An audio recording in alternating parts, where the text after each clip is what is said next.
Fluminense e Atlético Paranaense em Volta Redonda. Eu sei, isso não te traz boas recordações, né?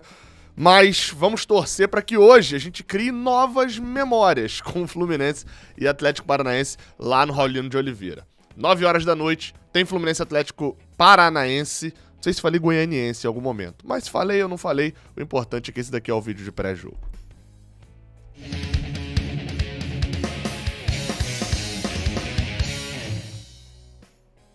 Seja bem-vindo, você guerreira de todo o Brasil e todo mundo.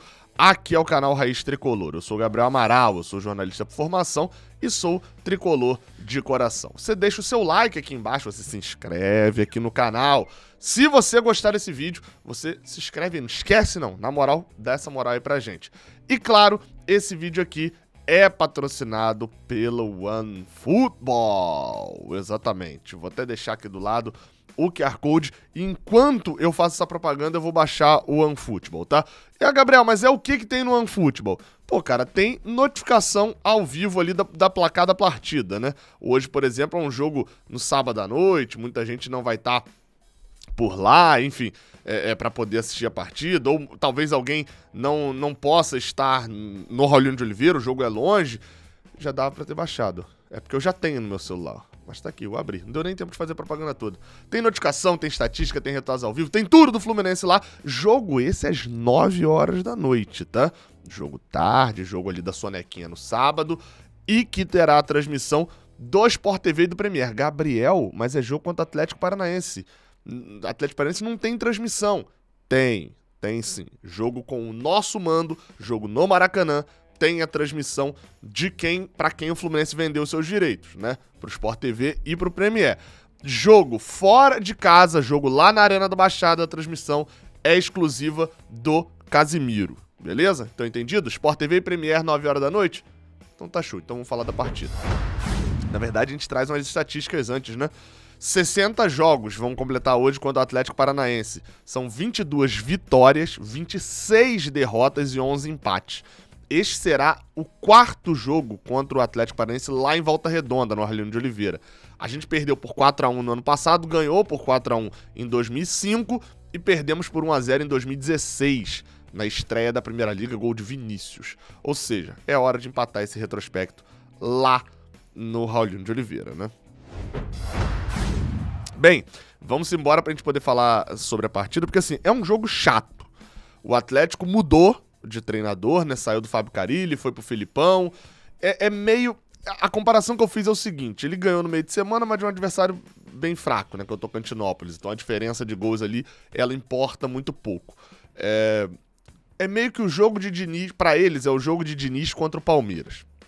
O que quer dizer isso? Eles não estão bem no Brasileirão, acabaram de trocar de treinador, e o treinador que assumiu não teve praticamente tempo nenhum de treinar e já jogou no meio de semana uma partida ali que não tem muito a ver com o Campeonato Brasileiro. Igualzinho a sequência de Fernando Diniz no Fluminense.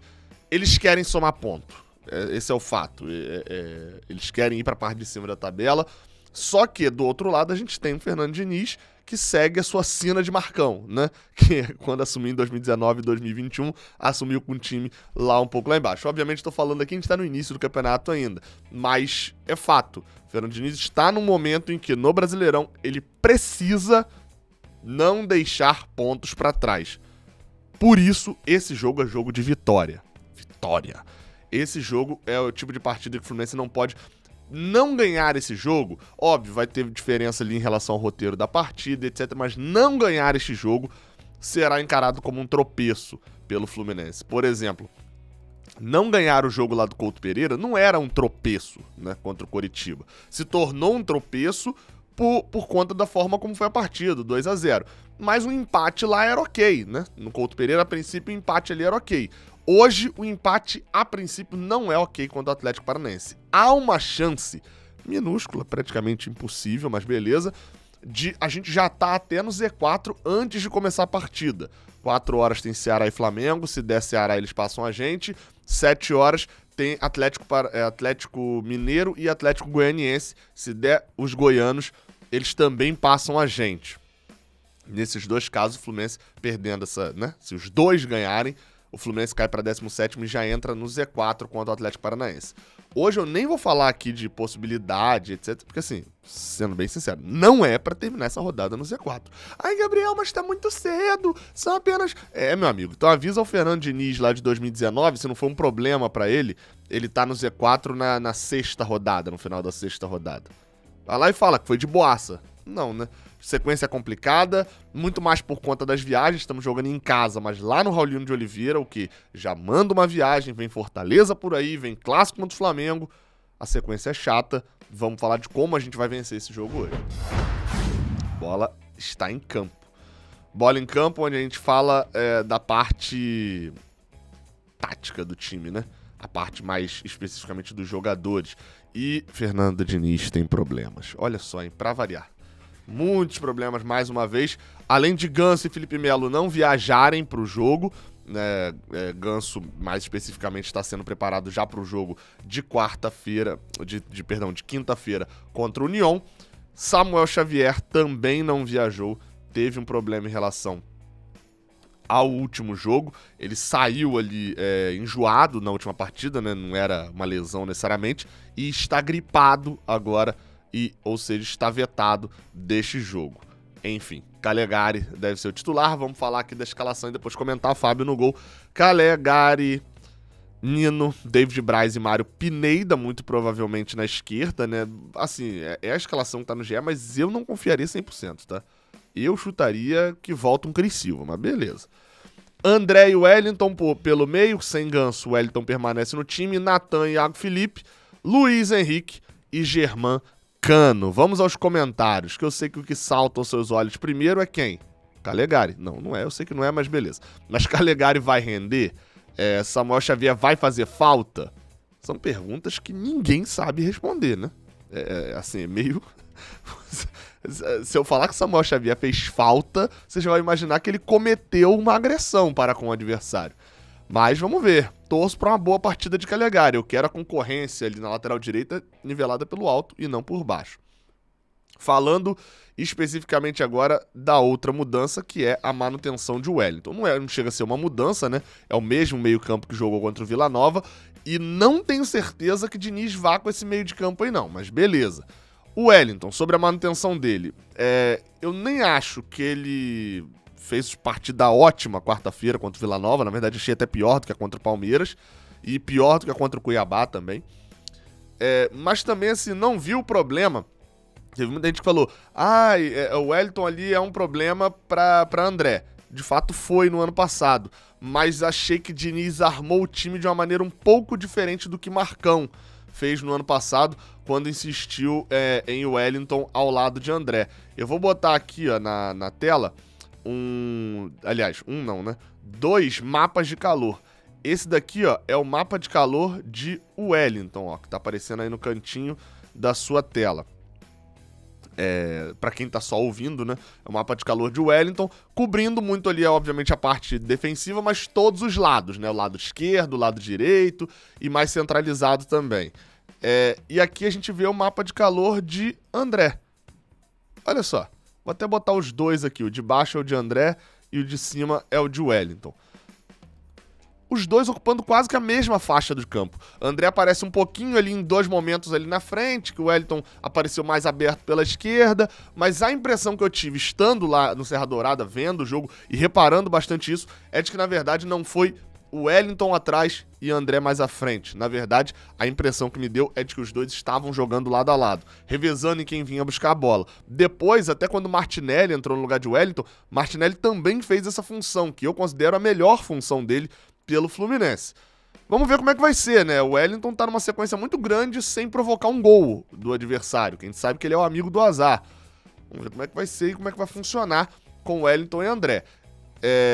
Sobre o Atlético Paranaense, o Atlético deve vir num 4-3-3, segundo a Monique Vilela, que é uma repórter que cobre, né, o Atlético, deve vir num 4-3-3, só que esses três aí do meio são três volantes. Bento, Kelvin na lateral direita, Pedro Henrique, Matheus Felipe e Abner na lateral esquerda, Eric, Hugo Moura, aquele mesmo ex-Flamengo, e Matheus Fernandes, aquele mesmo, o Matheus Fernandes, que era... Legal que se você botar Matheus Fernandes no Google, Parece um cantor que eu não fazia ideia. É o Matheus Fernandes do Atlético, do Botafogo mesmo. Aquele que jogou pelo Botafogo, foi Palmeiras e tal. Canóbio, Vitinho e Pablo no ataque. O Atlético do Filipão deve vir com 3 volantes mesmo. Você pode estar se perguntando, cara, Gabriel, cadê o Terãs? Sim, o melhor jogador do Atlético. Pediu para não jogar, foi poupado por questões pessoais, enfim, não vem pro jogo. Ainda bem, é um dos melhores jogadores do Atlético Paranaense, não queria enfrentá-lo. Vamos ver como é que o Fluminense, será que o Fluminense, Diniz vai esperar um pouco? Será que o Diniz sabe, né, desses 3 volantes que o Filipão tá programando? É um trabalho novo lá no Atlético, não dá pra ser muito estudado ainda, né? Um caminho pro Fluminense, obviamente, dar a bola no cano, que a gente faz 1-0. Me preocupa um pouco o David Braz na zaga, né? Sendo bem sincero. Ramon Abate Abel é o árbitro que fará a arbitragem dessa partida lá em Volta Redonda. Ele já apitou 3 jogos do Fluminense apenas, nunca perdemos, né? Com ele apitando, ele empatou empate com o Cuiabá em 0-0. Apitou também a vitória. Ah, tá, isso é importantíssimo. A vitória contra o Atlético Paranaense em 2020, né, no Maracanã, por 3-1. Eu até citei o empate com o Cuiabá, acho que eu falei 0-0. Foi 2-2. Aquele lá da Arena Pantanal. É o grande problema dele, assim, em relação à Fluminense, né? Porque naquele jogo, você lembra, teve um gol de Nonato, em que ele chuta, Caio Paulista tá caído e a bola passa do lado. Muita gente questiona se de fato era um gol pra anular ou não. Ele valida o gol, né? O bandeirinha valida o gol. Ele vai olhar no VAR e ele decide anular o gol. Enfim, então é ele que chamou a responsabilidade. O Ramon Abate Abel, que foi quem validou, que anulou aquele gol que daria o 3-1 pro Fluminense contra o Cuiabá. Detalhe, tá? Se a gente faz o 3-1 contra o Cuiabá naquele jogo, em setembro, a gente teria ido pra Libertadores direto. É óbvio, efeito borboleta, né? Todo mundo daria depois, mas pelo menos fica as lamentações aí de Jeremias. Não estarei, né? Vocês já sabem, a minha última cobertura fora de casa foi na quarta-feira lá em Goiânia, depois só lá pra setembro, enfim. Mas estarei no pós-jogo, aqui no Raiz Tricolor, pra gente conversar provavelmente sobre uma vitória do Fluminense contra o Atlético Paranaense. Tomara! Tomara! Vem, dinizismo, parte boa. Vambora! Até a próxima. Valeu!